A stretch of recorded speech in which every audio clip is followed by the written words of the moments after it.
All right. Hey, and we're live. We are live. Hey, guys, how's it going? Jeremiah from Ethfinance, aka JT Nickel. I'm joined with David Hoffman, who's been so gracious to help host this from the bankless side of things. Patricio Wartholder, you know him as a POAP guy beyond all kinds of other things that guy messes with in the ecosystem. Justin LaRoe, aka Midnight on Mars, he's an OG from ETH Trader. Kevin Iwaki from Gitcoin. Alex.eth, head of Michigan Meetup, Ethereum Meetup. Lamboshi, good friend of mine from ETH Staker, the sister sub to Ethfinance. Along, and we got Danny Ryan, needs no introduction. That guy is a beast. We got Super Fizz, who's also from the ETH Staker subreddit, the one and only DC investor. And now, at the very last, but not least, just joining on the call is Paul Brody from the EY Blockchain crowd. So thank you, all of you guys, for showing up today. This is the 1-year anniversary when Ethfinance became a subreddit, was born out of ETH Traders. So it was kind of an interesting migration, the way everything occurred. And after about 4 or 5 days, we had about 10,000 people. And now a year later, we've added another 10,000 or more and more people are coming in. They're looking for good information. And so I just figured, you know, it's nice to have a birthday, but the biggest thing about the Ethfinance community is the community itself. We have a lot of extremely intelligent people that are still with us on Reddit. You know, after so many people had left and went out to Twitter, went to other Telegram groups or whatnot. And Ethfinance and the moderator team, we're there every day, and we're trying to get the best information and try to keep the noise to a minimum as best we can, unless we have a $50 price swing or whatever. So glad to have everybody in the chat. And I just want to kick this off with Paul Brody. What a year it's been. I met Paul back on ETH Trader, and I've never been to a conference in 4 or 5 years. And this year, Paul was going to have me go to New York for the EY Global Blockchain Summit. And it was we just wanted to make you sick. That's all, right? We knew we would invite you to the epicenter of the pandemic. And you know, it was just really nice. And then as fate would, you know, have it with the pandemic, that obviously went virtual, but Ethfinance was able to help host a lot of the AMA and the discussion points of all those fantastic presenters. And so I think what I want to do is just kind of kick this off, and I'll shut up so you guys can discuss it a little bit. When we're talking about the pandemic and we're talking about the growth of this ecosystem has been just growing like crazy despite everything. And do we finally see this, you know, the smart money is in there churning and burning in the middle of all this chaos in the world, and somehow Ethereum is going to lay down some roots really hard for the years ahead? Or is it just is it a flash in the pan thing? What do you think? Because we got everything on the horizon from 2.0, and we have the DeFi thing going now. You have the EEA, you've got everything, all the tools that the institutions are starting to play with. I just want to throw it out there. Maybe I'll just start with Paul, since I started with you. Where is your compass in 2020 with everything going on in the world? So I was already very hopeful at the beginning of this year. Like we've been so very clear at EY, right? Blockchains it's not one of those things where there's going to be 50 different blockchains. There's going to be one blockchain. That's how networks work, right? And the explosion of DeFi, the performance of Ethereum, the level of innovation that's going on there, the uptake of baseline protocol, the use of Ethereum as the main DeFi layer 2 for Bitcoin. I mean, it really sort of, this is the year when I don't think there's a better way to put it. The smart money is indeed on Ethereum. And that column that Rachel wrote in the Cointelegraph a couple weeks ago about, or not even a couple weeks ago, like a couple days ago, about how this is the time. She finally believes that public blockchains, that Ethereum is right for the enterprise. I feel like it's all coming together for Ethereum this year. I can't imagine anybody feels any differently.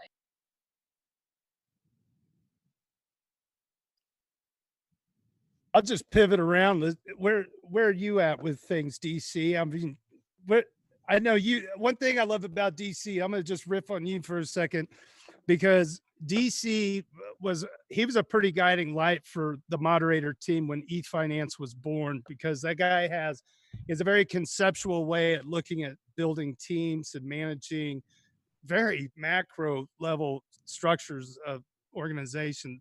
And so like I love reading your tweets when you talk about the big picture. So what are you thinking?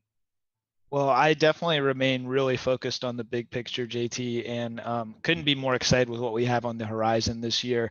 Obviously, we've got the first phase of, or phase 0 of ETH2, which will hopefully be coming online this calendar year, and we've got Danny on. He can talk a little bit about that. Pretty exciting. But what I'm really excited about, to be honest, is the big development we're seeing on layer 2. And I think a lot of people haven't really conceptualized this yet, but a lot of our mainstream adoption and UX improvement and bringing that next generation of users onto Ethereum is really going to be through these layer 2 solutions. So I definitely encourage people to learn about those and read about those. When I think about it from a true macro perspective, I really see kind of like the sky is the limit. I feel like for those of you who are around back in 2013, 2014, you'll remember when Bitcoin really kind of went into the mainstream then. And I kind of got involved late 2013 at the top of that bubble. And it was pretty exciting. I was like, wow, Bitcoin really entered the zeitgeist. And I really feel like this cycle for Ethereum, the same thing is going to happen. Ethereum is going to be something that a lot more people know what it is. They might not know how all of it works, but they're going to know that you can do all of these amazing things that are not possible outside of using blockchain. So that's really what I'm excited about. That really feeds into this big idea I've had lately that we've imagined for a long time, that we're in some kind of struggle with Bitcoin. And I really feel like whether or not anyone acknowledges it, that struggle is actually already over. Like that we are the clear winners. Ethereum is clearly Bitcoin going to be the platform of the future. What is that Bitcoin thing? Oh, it's some other platform. I'm only I know an English aware writer who can explain it to you.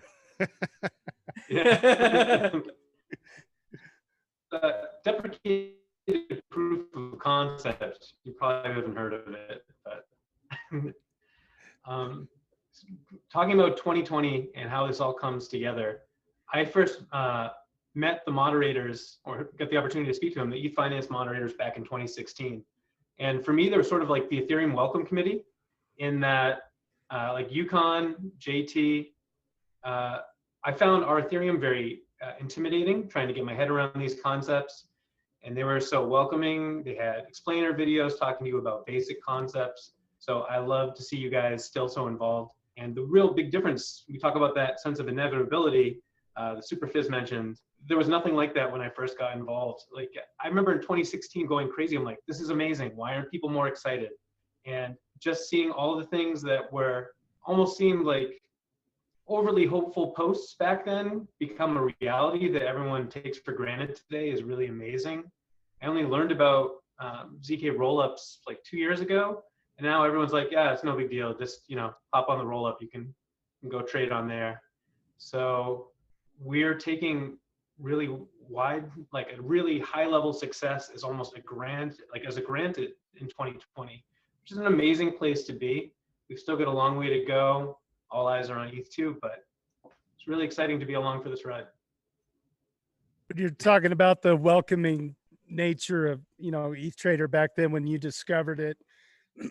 I've always said that, despite the, the faceless usernames, you have to assume that most of the people are real and they're not bots, and to just have a tone where you would talk to somebody if you're in the same room. And I feel like that's kind of like the tone that we try to set on Ethfinance. And it bodes well for people like you and really me, who are kind of, I'm intimidated by the tech, but I'm always like, I always feel like we're in a community on Ethfinance. It was like, shit, I don't know. Come on in, let's figure it out together, And you see people, directing and helping and moving traffic around. I know, like Alex, you've been on some teams out in Denver. Patricio's been on teams out in Denver, right? So doing the hackathon stuff all over the world. I mean, I can't wait to go to one of those things and just sit down and watch it unfold in front of my eyes, you know?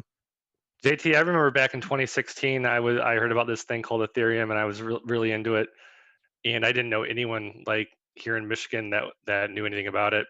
And I remember this crazy guy from Kansas City posting videos trying to get Vitalik around his fire pit.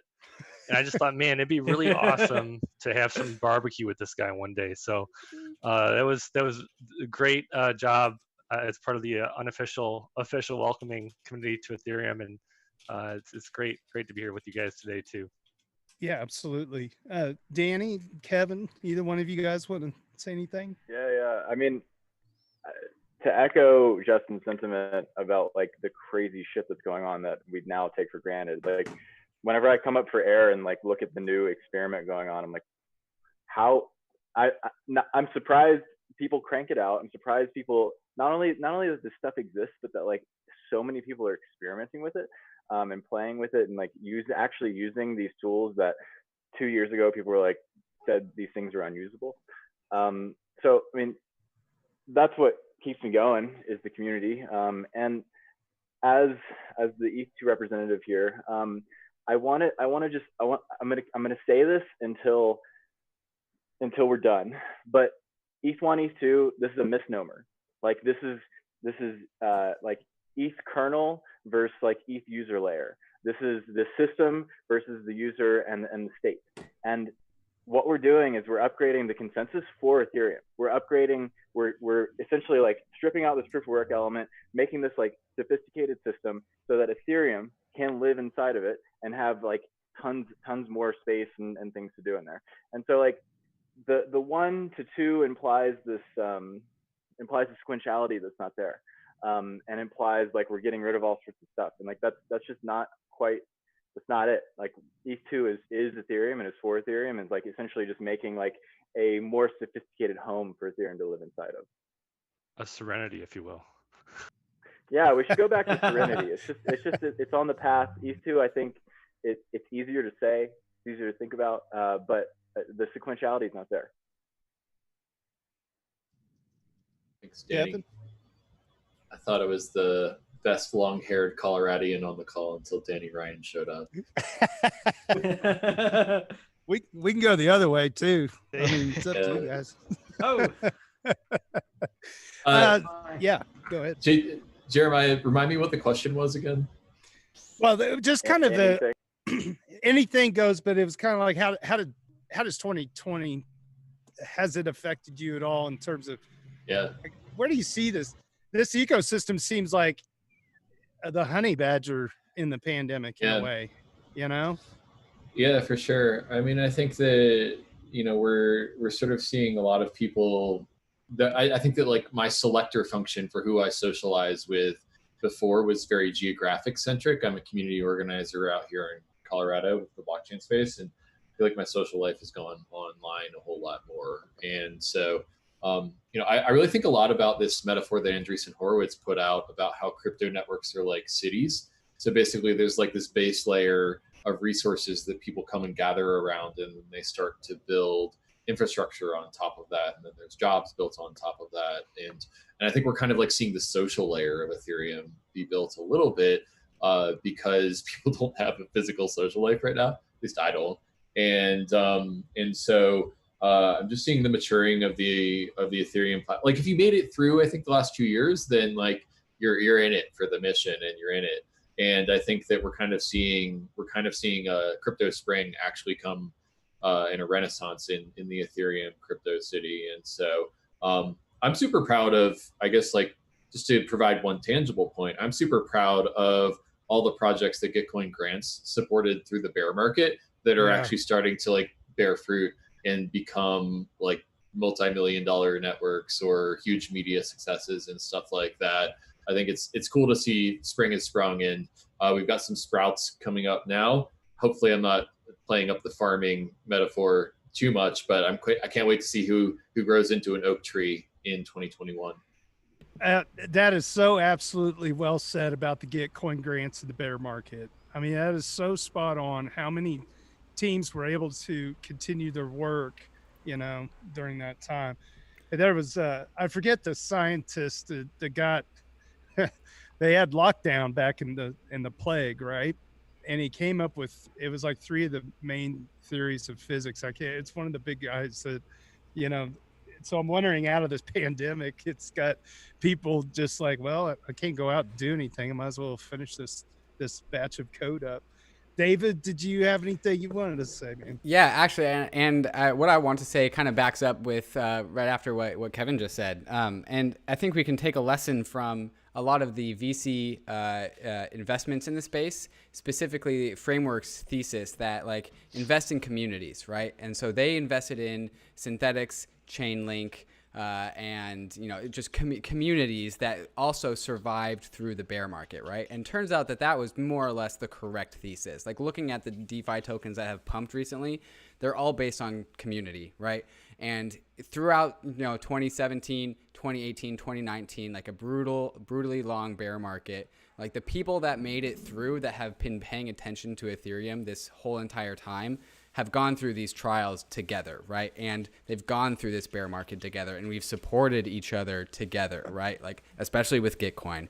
And we've all been supporting each other's businesses and each other's projects to get this thing off the ground. And now finally, when there is actually like price increases, which means that there is more vitality to come, we all kind of get to like join hands and be happy that we made it through as a community of Ethereans, right? And so I'm bullish on Ethereans.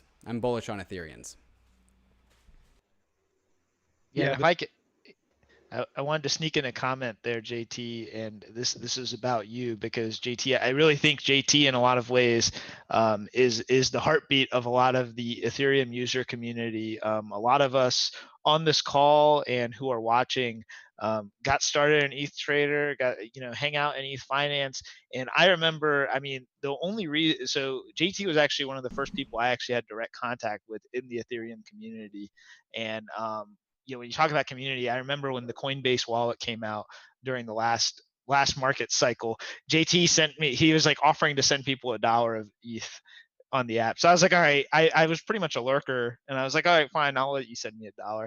And we were just kind of chatting. And from there, I really got to know JT. And if you look at the impact you've had on ETH Trader and also Ethfinance, it's huge, man. So this is all about community. So I just wanted to make sure I recognized your contribution. So thank you for that, JT. Thank you. Do you remember that app called Toshi that Coinbase came out?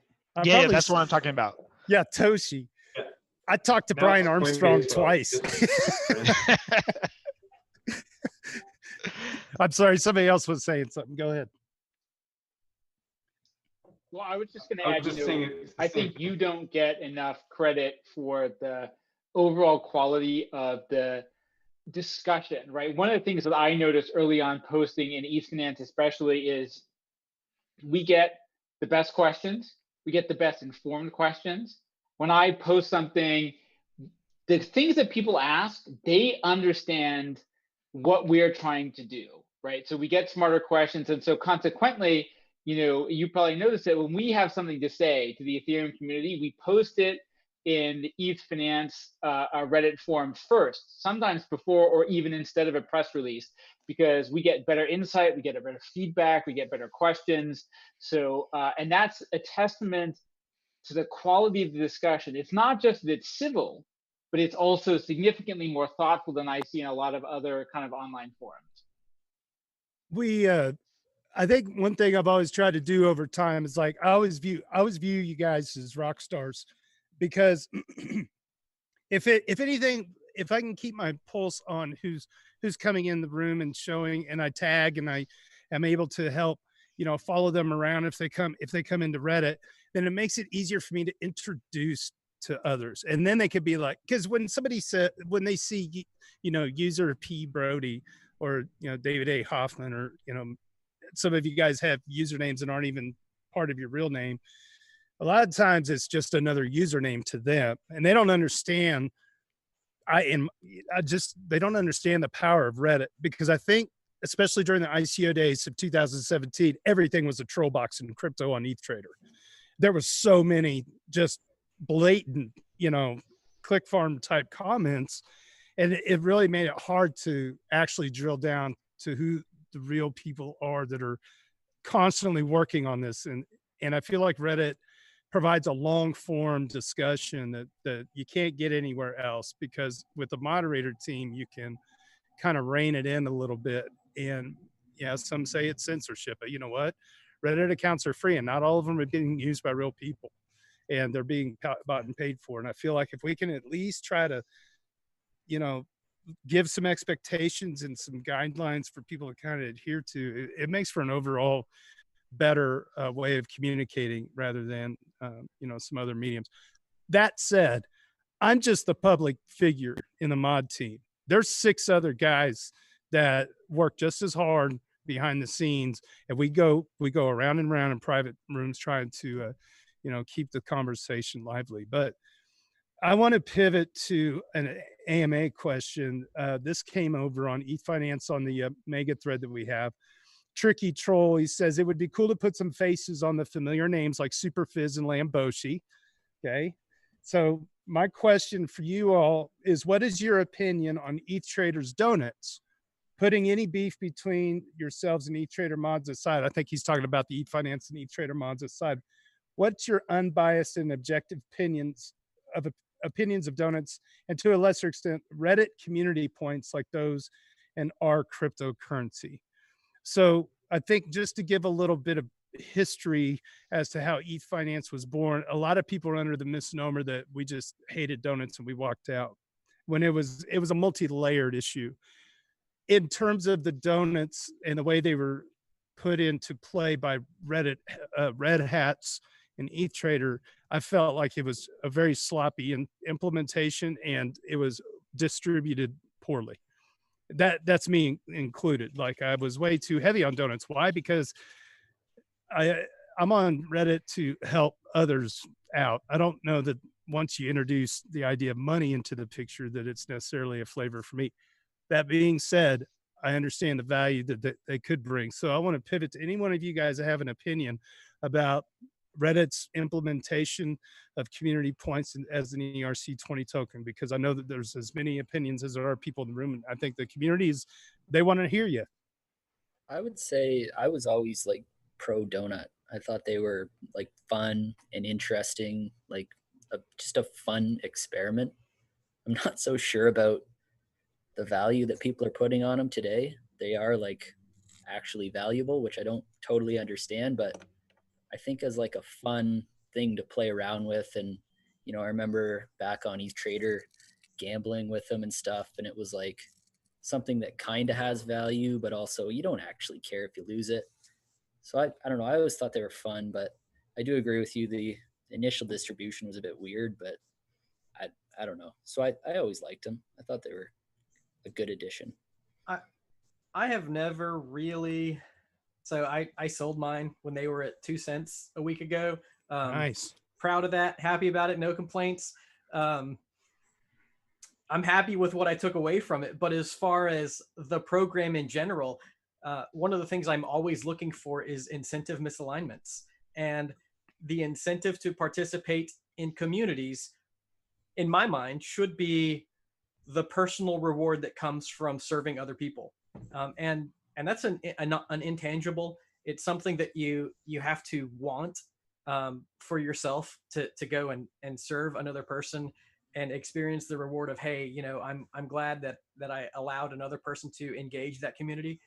But when you put anything like a monetary incentive on that, you have this misalignment where suddenly someone, every time they comment, is asking themselves, am I doing this to serve a community member, or am I doing this to cash out 55 cents? And I think in most cases, the tangible outweighs the intangible. And suddenly you have people who are good-natured and who are interested in helping, but their motivation becomes earning those points, and they lose sight of the bigger goal of just building community. So while I love to be incentivized, I love to incentivize other people, taking what is otherwise a community building project and making it a financially rewarding project really exacerbates that incentive misalignment problem. So And that's a good problem I'm happy to have cashed out. And that's a good problem to like discover, right? Like to me, all the almost everything that we're doing on Ethereum, especially in Ethereum, the current state of Ethereum, is experimental, right? It's experimental until it's not experimental. And we will never really going to know when it's not experimental until after the fact. And so that's why I'm cool with donuts, even with the incentive misalignment. Like, I'm glad we discovered that there's incentive misalignment, because now we know what we need to work on. So to whatever degree that we are experimenting with something real and valuable, I'm all for it. Two sides to this. I'm excited about community points in general, because I feel like it will get people involved and kind of suck them into Ethereum's orbit. Yeah, well, that for me relates specifically to something like Ethfinance. There are other Reddits where I think it's an incredibly valuable and useful tool, but there are different goals in different Reddits. I always thought I think part of it with ETH Trader, was that the karma becoming community points that were going to be used for governance polling of the subreddit. And so if you monetize something like Reddit Karma, where there's no buy-in because Reddit accounts are free, okay, it's being kind of generated out of thin air in a way, not unlike the US dollar, it becomes an advertising platform as much as anything. So a well-funded team like EOS or something could go in there and start, because then it's leaving it up to the community to upvote and downvote to remove stuff, and it costs money to do that. Well, the bigger pockets will get their product out. I don't know. And so what I thought was fun about it were those little badges, right? I mean, what if it just kind of replaced Reddit Gold and you could just gild somebody and buy some badges and call it a day, And so it's not going away. It's like the highway is built. Somebody was saying, it's like Ethereum. The highway is built. You can't guarantee that every car's going to do the right thing on the highway. So it's going to flourish. I think it'll be here to stay. Just how it gets implemented from subreddit to subreddit is, it's going to be determined how that works out. I want to pivot once again, but I'm curious what you guys thought was the biggest curveball in 2020 in terms of Ethereum. What was the thing that nobody saw coming? Well, a few people saw yield farming coming, but very, very few. And just the people that were doing the deepest research. And so yield farming, I think, is the big curveball, because we all knew that there was a lot of dry kindling being laid, and we knew that the industry was ready to just be sparked, but we didn't really know what that spark was going to be. And so the incentive alignment between what came to become known as liquidity mining or yield farming was really this thing that really stitched a lot of the different experiments together that has come out of 2018 and 2019. And so I think a curveball in 2020 was inevitable, which kind of makes it not a curveball, but not knowing which curveball is coming was the curveball. And that curveball was, I think, liquidity mining / yield farming. Yeah. I think the benefit of that is it's pushing up gas prices, and that's putting more pressure on ETH2 moving forward and second layer solutions. If we hadn't had that pressure from yield farming, we might be a little more relaxed about pushing these other products out the door. But since now we're reaching gas limits, it's imperative that we get additional solutions rolling. And I think it's a tight squeeze, but it's beneficial for the community. Yeah, and I was going to say something very similar to that, because at the end of the day, I don't think anybody expected that people would be willing to pay this much in gas and still kind of continue to use the chain. I mean, several weeks ago, it was probably a few months ago now, I was doing an episode with Eric and Anthony on Into the Ether, and I did a little segment about kind of gas fees, and my hypothesis was that gas is super actually underpriced. Block space on Ethereum was really underpriced at that point, because the economic value of putting something on Ethereum is really great. And so you can really look at the current prices as almost normalizing to what the closer to what the economic value of putting something permanently on the Ethereum chain is. So obviously really high gas prices aren't great, but I am excited about the innovation that is now coming from that, both from the ETH2 side as well as L2. And a lot of people are like, well, why don't we have L2 yet? Why don't we have L2 yet? And I think this is one of those cases where necessity has to be the mother of invention. You really needed this kind of push, this kind of, edge, burden on the network to really get that development and adoption going. Something right. Certainly our engineers. Oh, sorry. Go ahead, Danny. Oh, just a quick comment. L2 could exist and be flourishing, and I mean L2 does exist to a certain extent, and it is being experimented with. It's not flourishing yet, and gas fees could still be very high on main chain, and the transactions per second could still not be what we want to see, and people can still point to that. So even in a world in which we have a highly scalable ETH2, sharded ETH2, we might very well generally see very high gas fees because the demand for capacity systems might just continue to grow faster than general L1 scaling. And so that might just become a fact of life. So I really hope not. That's not something that would be good, I think, in the long run for enterprises, right? To have $100 transaction fees. When we did our batching at the end of last year, we stopped at 20 just because we thought 20 would be enough. We have a mathematical roadmap to 2,000 transactions under zero knowledge per batch. And if necessary, we need to go there, because I think we've got to find a way to make sure that the total price tag doesn't become overwhelming. We're rolling out enterprise products, and if it's $100 to do a transaction, we're not going to get a lot of takers, right? It needs to be in the 10 to 50 cents. I think there's plenty of room to improve the performance. There's plenty of room to roll up and compress more and batch them together using zero knowledge proofs, and that's just going to have to happen now sooner than we had originally anticipated. But I think it's okay if the price of Ether goes up, provided that the cost per transaction, right, the real cost, what you're paying to get your transaction done, even if it got rolled up with a bunch of other stuff, remains relatively reasonable. Yeah, totally agree.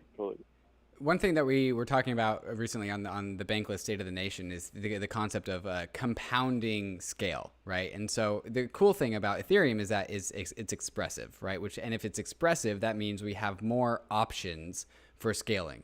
And one thing that's really cool about the Yearn protocol from Andre is that it really just optimizes gas fees for yield farmers. So instead of, if there's 500 different yield farmers and they're all chasing the best yields and each one is making 1 to 3 transactions a day, well, it'd be nice if you could just bundle that into one single protocol that is better than you at chasing yields. And instead of 500 people making 3 transactions a day, there's 3 transactions a day for all of those 500 people. So not only are we increasing the capacity of Ethereum, the L1 Ethereum in sharding, and not only are we increasing scale with L2, but we're also just learning to be more efficient with the L1 and how we use gas. And if you want to get a real good example of how this works, go play an Xbox 360 game from the year that Xbox 360 was released and compare those graphics to a game from Xbox 360 10 years later, because the graphics are insane. And that's just as a result of developers learning to be more efficient with the constraints and restrictions that they have. And so it's really, and this is why the expressivity of Ethereum comes together, is because we have multiple different ways of scaling the chain. We just become more efficient, and we also scale throughput. And having optionality compounds. And so it's not just linear scale, but it's exponential scale from some combination of a little bit of everything, between developers getting more efficient and they're actually being more throughput, and other technologies. These things are exponentially scaling, not linearly scaling. So when, Paul, you tell me that you need to sell your clients on something like, a relatively inexpensive transaction that has a lot of logic, I'm maybe bearish on that in the short term. but totally bullish on that in the long term. Like we are absolutely going to get there. There's just like having that optionality is just like such a superpower. So yeah, I don't have any worries. And when people freak out about like the price of the ether, I'm like, listen, this is, there's lots and lots of headroom possible mathematically, technically, roadmap wise. I'm so tired of people trying to compare Ethereum to some other centralized system that's 30 years old, right? It sort of gets a little tedious, right? 30 years ago, the centralized systems that they're talking about didn't do a couple million transactions a day with 50 million user addresses, right? They had no transaction complexity. It's a very it's a great tool for kind of causing people to have fear, but it's not very useful in terms of understanding where the world is going. It's so difficult to give any frame of reference for where we're at. Like, as much as I hate when I'm explaining what Ethereum is, the first question I ask is, have you heard of? And do you know what I'm asking if they've heard of? Because that's the only way I can find out what their frame of reference is. And it's so difficult to get anyone quickly familiar with the ins and outs of Ethereum when it is such a different product than anything the world has ever experienced before. And even you have these old school technologists who well, it's just a database, and I'm like, it's so much more than that. But really, that's all they can see, and it's a real challenge. And one of the reasons I'm so invested in community development, it's a real challenge to get people up to speed with what the real potential for Ethereum is. And God, we can't even see the real potential. We're at the beginning. Paul Brody is fantastic about. I loved your supply chain talk. That woke me up to getting out of the smart contract idea and realizing, the real, some more of the real potential. And even that's the beginning. Imagine where we'll be 10 years from now. Yeah, and I actually think a lot of Ethereum use could look a lot different in 5 or 10 years from the perspective of, I could imagine a world, I don't know if this is what will happen, but I could imagine a world where a lot of transactions occur on L2s that are talking to each other, and maybe fewer people are interacting directly with the layer one.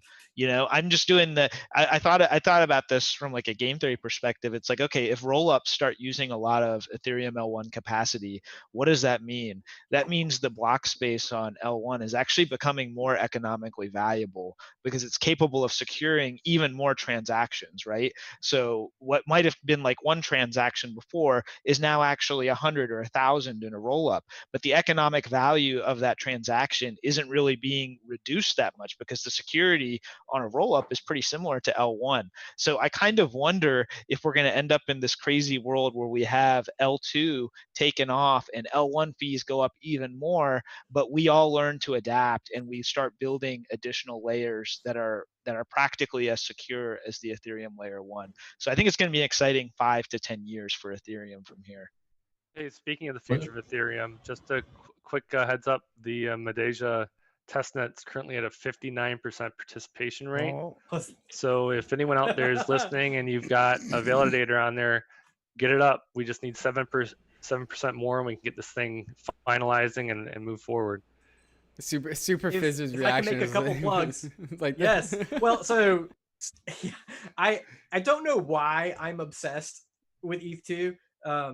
It is, I started back when it was a smart contract with requiring 1,500 ETH, and to me then it just seemed like the neatest, greatest way. But with sharding, with staking, I'm just so wildly excited. And if you're watching this, I want you to realize it doesn't matter if you stake 32 ETH. It doesn't matter if you use a service and stake 1 ETH, but just dip a toe in it. If you're dipping a toe in something like DeFi or yield farming, you're not going to know everything about it.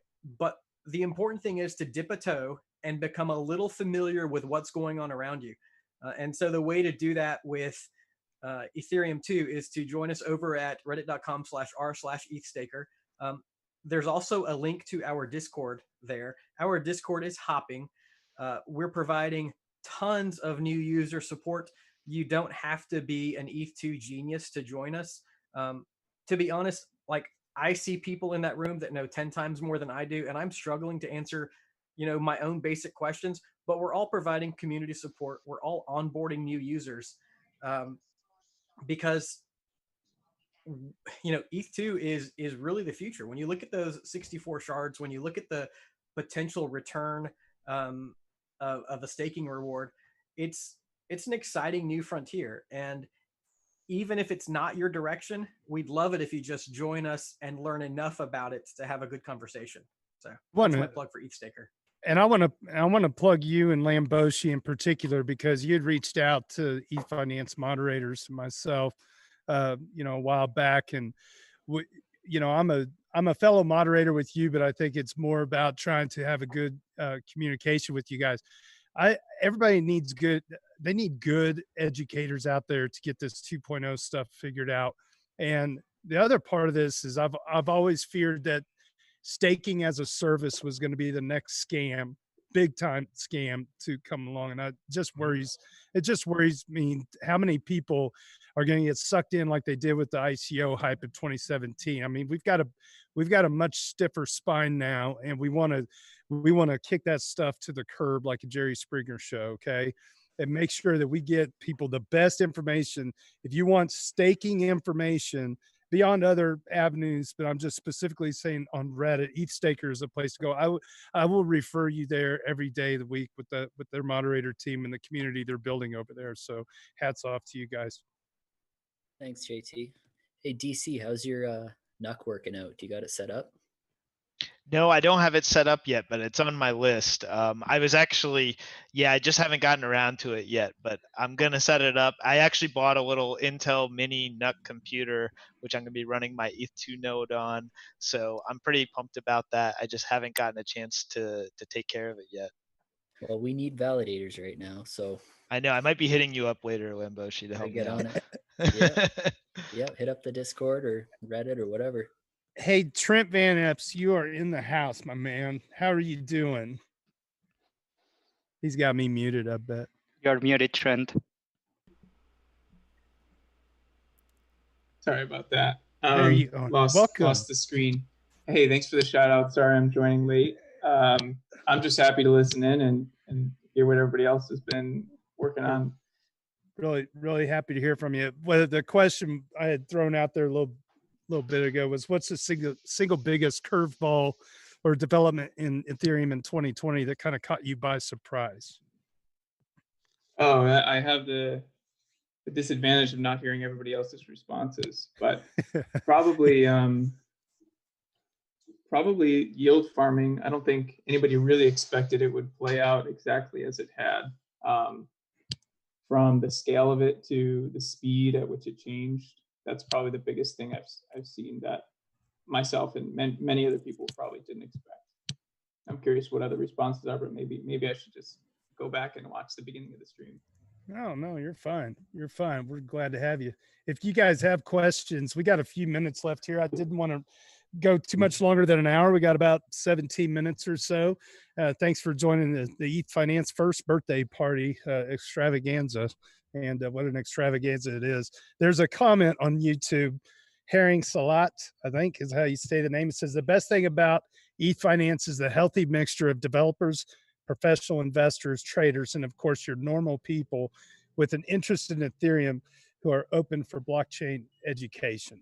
That's a pretty darn good summation of what we have. We got some tech, we got some shit posting, and we've got some amazing, people that are good traders that are out there. Patricia is getting attacked by a duck. So if anybody's got questions, you could throw them right in the chat on YouTube or in the Ethfinance thread, and we'll pay attention to it. I'm going to ask you guys. Go ahead. So one of the things that I know we're all excited about is the Poe app, and I don't think we've really discussed. It's a, at least to me, relatively new program. Patricio is here, and I'll be speaking on his behalf, and Lamboshi can jump in if you'd like to. But it's a proof of attendance protocol token, and it is an ERC 721 non-fungible token that basically shows where you've been and what you've done. If you go to poap.xyz, you can see what badges you've collected, and you can actually claim a badge there. The reason I'm bringing this up now is because we do have a POAP available for the Ethfinance 1 year party. If you haven't heard of it before, you don't care. You're like, that's weird. But once you get involved in it, they're kind of obsessive because you have this wallet that shows all of your POAPs, and it sort of shows everything you've been involved in, and it sort of drives you to want to collect all of them. It's like a Pokemon. But Patricio does a great job administering the program.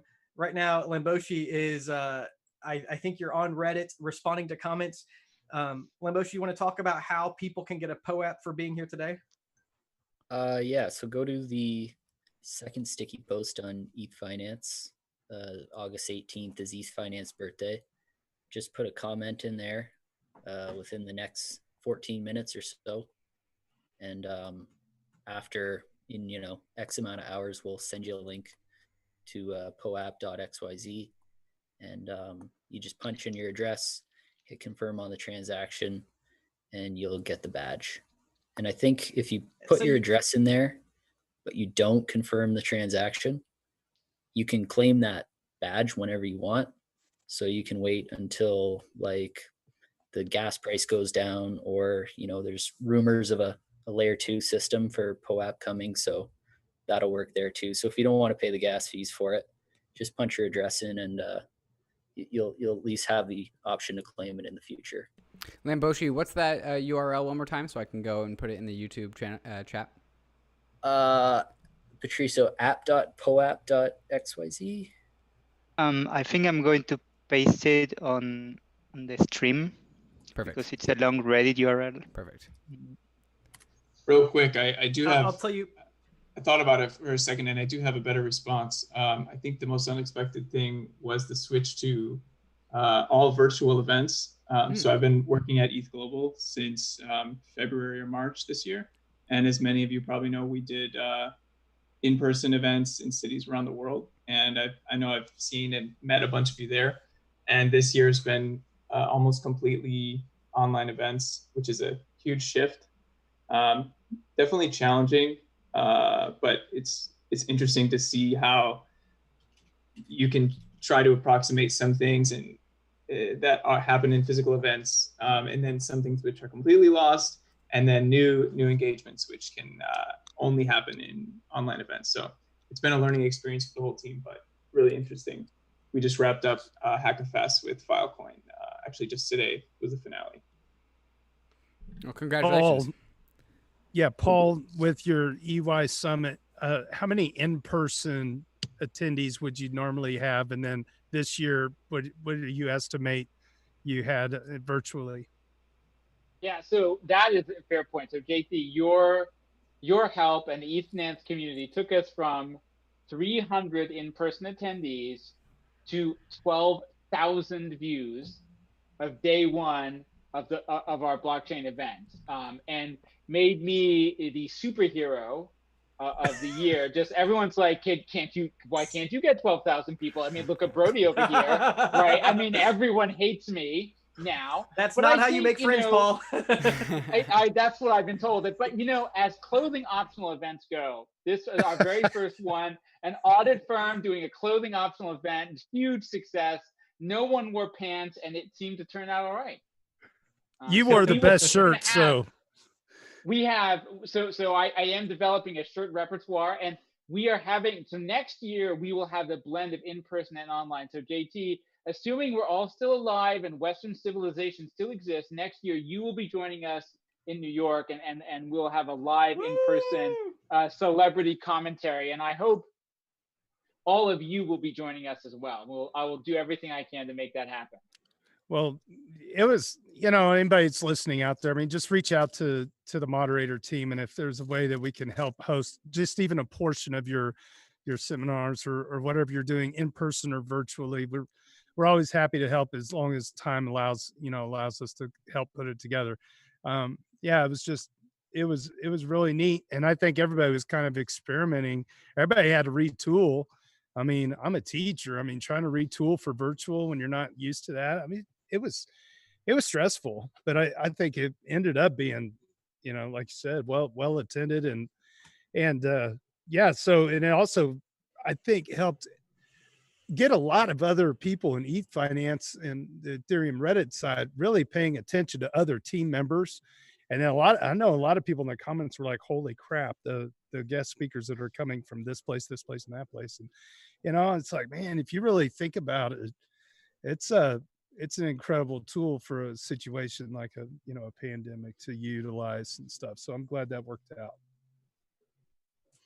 I wanted to see if any, okay, I got two. I'm going to do this first one just for fun. How many of you feel like we have finally seen the cracks in the worst of the Bitcoin maxis this year? Oh, I have strong opinions about this. The Samson Mao thing with Peter, whatever the hell, and Vitalik. Oh my God, he made a damn fool. Did you listen to that whole episode? I made it like 3/4, and I just had to tap out. It was brutal, man. It was brutal. And the thing is, like, deeply embarrassing for him. Deeply embarrassing. Okay, but yeah, I agree. From the perspective of Ethereum, like, it's also embarrassing because it's just a like shameless like grasping for straws attack, like one after another.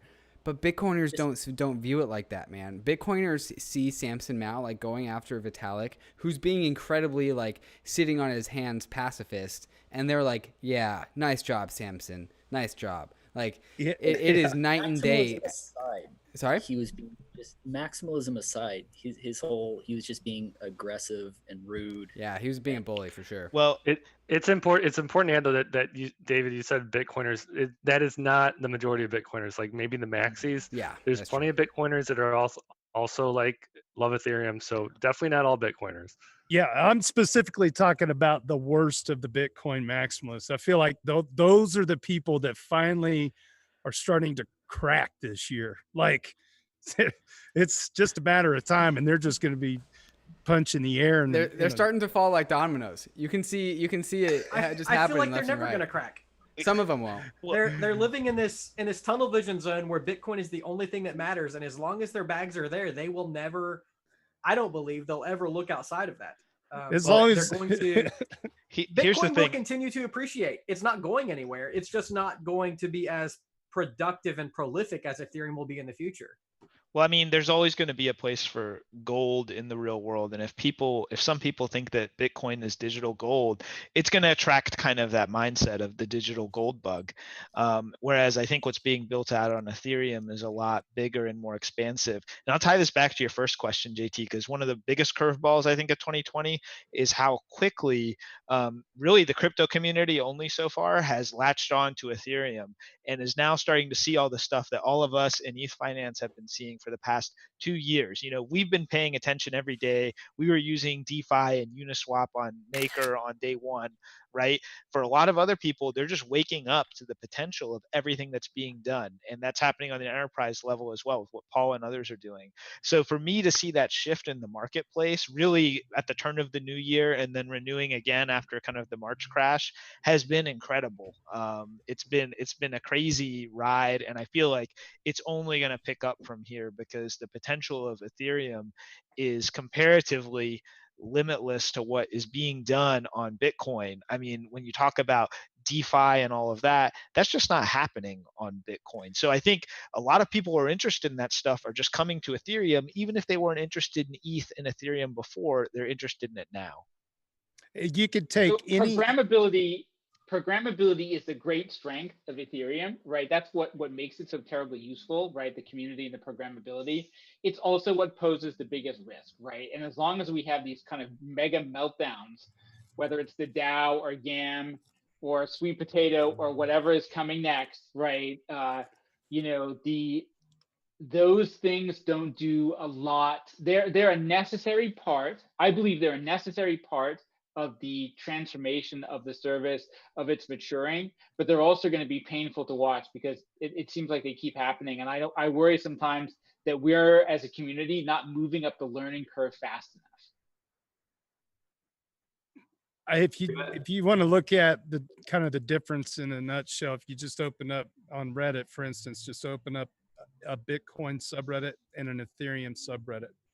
And you'll notice just the amount of color on the Ethereum side, just all the different styles of projects that are being talked about, Yams being one of them, but also, tokenization of real estate or whatever. And it's incredible. And then on the Bitcoin side, it's something about Lightning, and then 3 things about the price, and it's just a void almost. So anyway, so I had to throw that out there. I mean, I think we can all kind of somewhat agree when it comes to the kind of the worst of the worst offenders of the Bitcoin maxi crowd. 2020 has been a game kind of a shift there.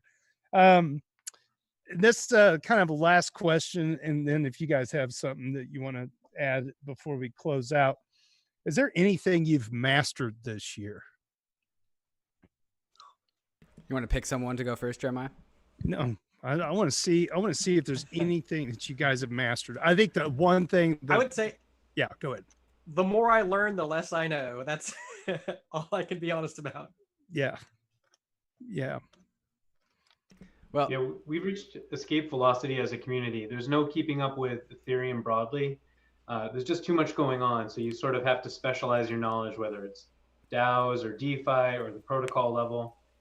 Just a few years back, you could kind of keep up with crypto news overall, and it's just not feasible at all now. And tying that back to the Maxi comments, that's the thing. They just are people that don't want to keep learning. They don't want to do their homework. And so these shrill voices have done so much to cement Ethereum's reputation as the serious technical community. We don't ever want to cede that to anybody else.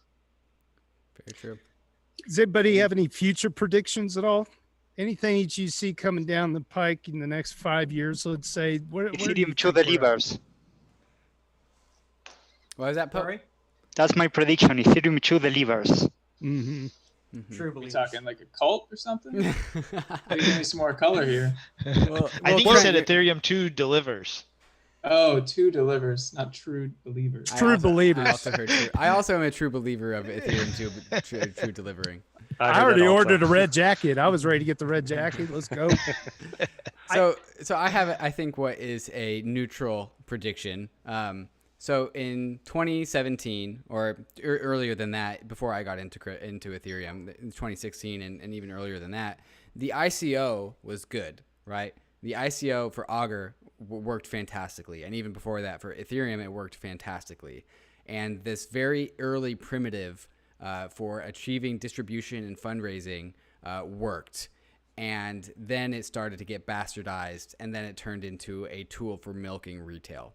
And I think we are about to see that same process happen again with yield farming, where it started with Compound and it worked. And then it progressed even further with Balancer, and then it worked. And then with Yearn and Yiffy, it worked even better, and it got even more creative. And Yam, I would also say it also worked, aside from the bug, which definitely didn't work. But the process of liquidity mining and the liquidity and yield farming worked. The goals were good, the goals were pure, the goals were moral, and they worked. And we will, over the next 18 months, 2 years, we will see those tools become corrupted and attempt to milk retail for whatever they can as people try and achieve yields on Ethereum.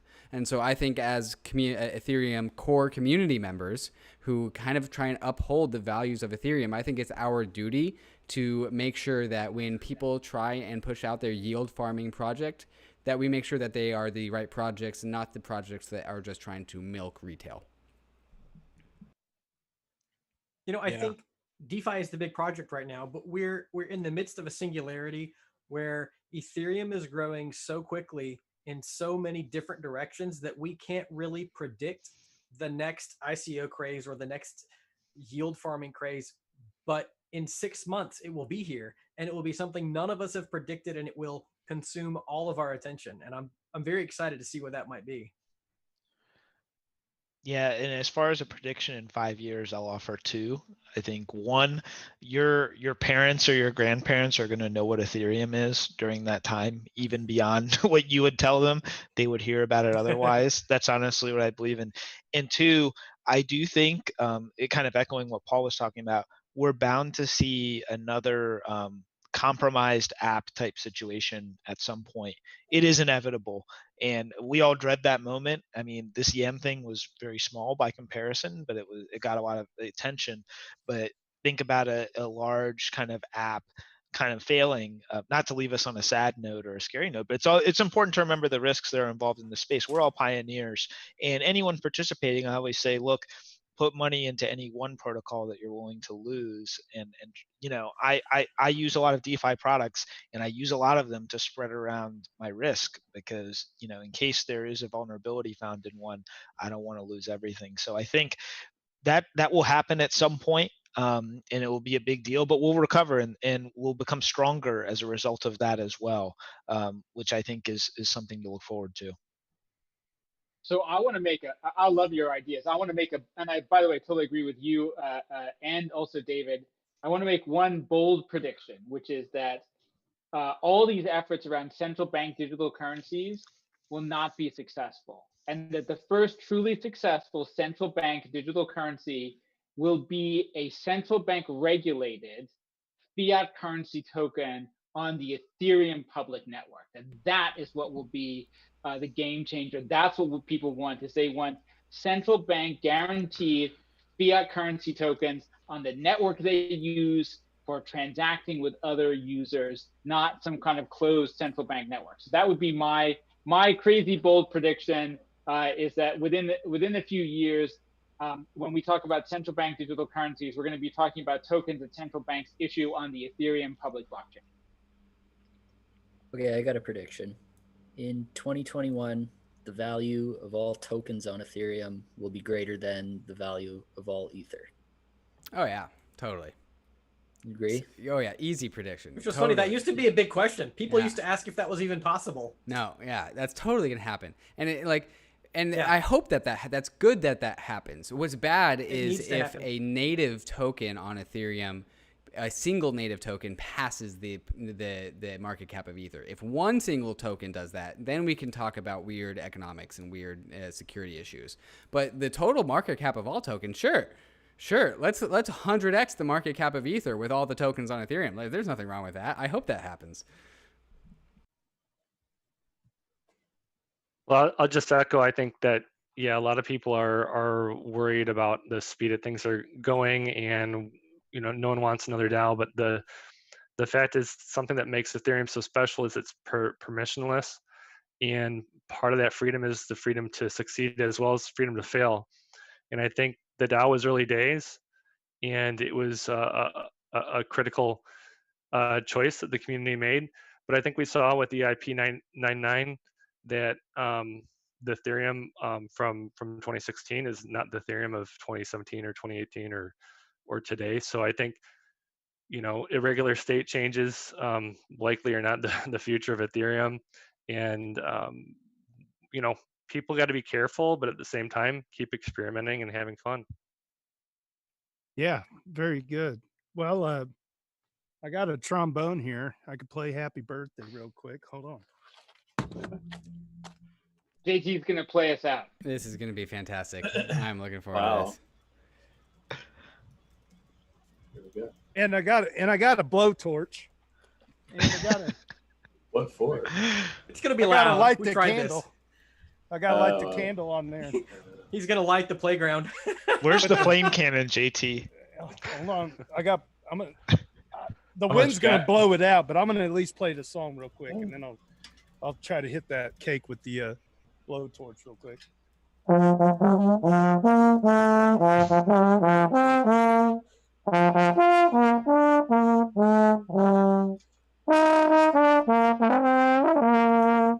Hey.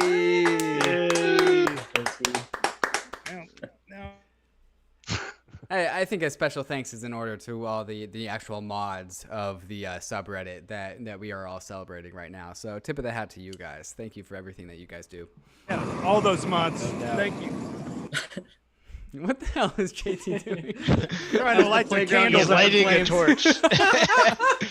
You're just gonna end up the paint burning. just went off the number one, but it's there, guys. What was the gas cost of that? Tree fitting. Them claiming. All right, It's guys, like the lightning torch. He's going to send it to you. Hey, on behalf of all of these fantastic people, thanks for joining the live stream. I hope you've enjoyed it.